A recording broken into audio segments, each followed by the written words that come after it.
I love the way you keep saying convert it into cash. And I am imagining myself going into 7-Eleven and saying, I'd like to buy this beer. I have $1, but I also have $3.50 of general allocation money that I would like to put to the No, no. purchase of this No, beer. no, no. This is what it's like. This is what it's like. You walk into the Chuck E. Cheese and it only takes the tokens, right? And so you can't. I'm sorry, you can't put $5 in that machine, so you have to convert it into general allocation money if you want to, play whack a mole out there. Hey, are you to put that you shared a chart with me in the little pre-production stage of our preparation uh, with all the different rules? Were you going to share that? We've done You it. had a list of We've already shared it. We've shared it on yeah here. that But basically, this is how to calculate the player's salary budget. We right. did it now. This is This is the just third insane. show. It's the third show that it's been on. People have seen it. People know A through K. There's a whole bunch of things in order to figure out what the budget charge is, and there's some of these things that we have no idea what they are, and so we can't calculate. I want to make this very clear because this is the most important part. I consider myself pretty smart. There are people who are way smarter than me, both in our Discord and around, that can try to calculate a player's budget charge.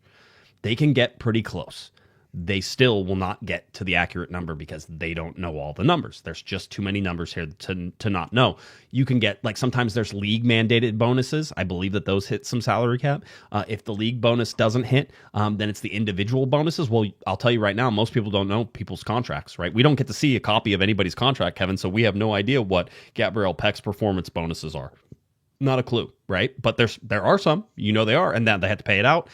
Peck is a bad example, of course, because he's a designated player, and so it doesn't matter how much you pay him outside of, so the bonuses don't really affect him. But if you have somebody who's cap-based, then it affects their cap number this next year. So just on the bonuses, just on all the stuff they get. So And what one of the things this is doing is it's changing the makeup of MLS front offices. I think when you look at Bruce Arena, extremely successful, who's not a lawyer. right, Chris Klein was not a lawyer. right, Will Kuntz, when he was working with the Yankees, went to law school at night. He's a lawyer.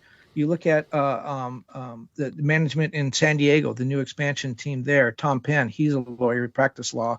I don't think John Thornton is a lawyer, but I know he went to graduate school. So it used to be back in the day, it was like former players and coaches went in to become general managers and they just put teams together. right. Now, when you put that chart up, if you're not a lawyer, you have no idea what's going on.